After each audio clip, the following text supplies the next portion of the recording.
নমস্কার, আমি new life ফাউন্ডেশনের ফাউন্ডার সেক্রেটারি। তো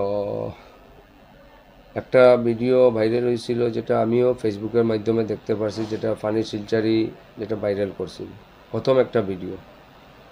তো এইখানে একটা মেয়ে জড়িত সংক্রান্ত এটা যে আছে, যেহেতু একটা মেয়ে একটা ছেলের লগে গেছিল গিয়া, আর প্রশাসনে এটা নিয়ে আমার কাছে সাহায্য চাইছি, মানে এর রিকভারি করার ক্ষেত্রে বা করার ক্ষেত্রে সাহায্য চাইছি। ওই সাহায্য করতে গিয়ে আমরা যতটুকু করতে লাগে একটা, আমরা তো যেহেতু সোশ্যাল ওয়ার্ক করিয়া থাকি, তো যার কারণে আমরা তো না করতে পারি না।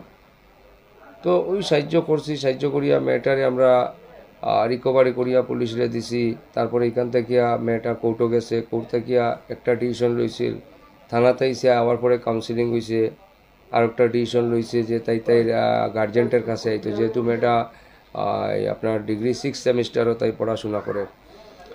আর ছেলেটা হয়েছে গিয়া ঠিক আমি কারণে তো ব্লেম করতে পারি না, কিন্তু ছেলেটা ভালো নয়, এটা হচ্ছে সবচেয়ে বড় কথা।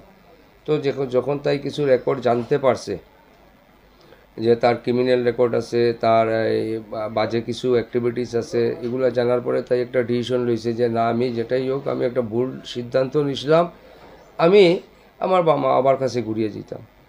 তো তাই যেটা অ্যাডমিনিস্ট্রেশনের যারা অফিসার আছেন তার কাছে তাই এটা শেয়ার করছে, এরপরে তাই মা বাবার কাছে তাই রিটার্ন ব্যাক করে দেওয়া হয়েছে। তো এটার পরিপ্রেক্ষিতে ছেলে কি করছে, ছেলে হয়তো কোনো আরও কিছু আছে, যেগুলা ড্রাগ পেডলার আছে, তার সঙ্গে ছেলেটার প্রচুর যোগাযোগ আছে, যেহেতু 2 নম্বরই করিয়া থাকে। তো ড্রাগস পেডলারগুলো তো কোনোদিনও আমরা ভালো পাইতো না, যেহেতু আমরা কাজ হয়েছে গিয়া ড্রাগসরে বন্ধ করা বা ড্রাগসের সমাজ থেকে কীভাবে করা যায়, এটার তো চেষ্টা আমরা সবসময় চালিয়ে যাই। তো যার কারণে এইসব কিছু দুষ্কর্মী সমাজদ্রোহী যারা আছে, তারা মিলিত হইয়া একটা ভিডিও ভাইরাল করছে, যেখানেও আমার অভিযুক্ত করা হয়েছে যে আমি মেয়ের বাবার কাছ থেকে 10 লাখ টাকা নিছি, মেয়েটারে দিছি। তো এগুলো তো বেটার অ্যাডমিনিস্ট্রেশনেই জানে যে এখানে আমরা দেওয়া বা না দেওয়ার তো কোনো ভূমিকাই নাই, যেহেতু এখানে টোটালি এটা আইনি প্রক্রিয়া, এবং আইনি প্রক্রিয়ায় মেয়ে তাই গার্জেন্টের কাছে আইতে চাইছে, তো দেওয়া হয়েছে। কারণ তো আইনের তো মানুষ আমি নাই, আর আমার এখানে কোনো অধিকারও নাই যে আমি মেয়েটারে মা বাবার কাছে আনিয়া দিলেই।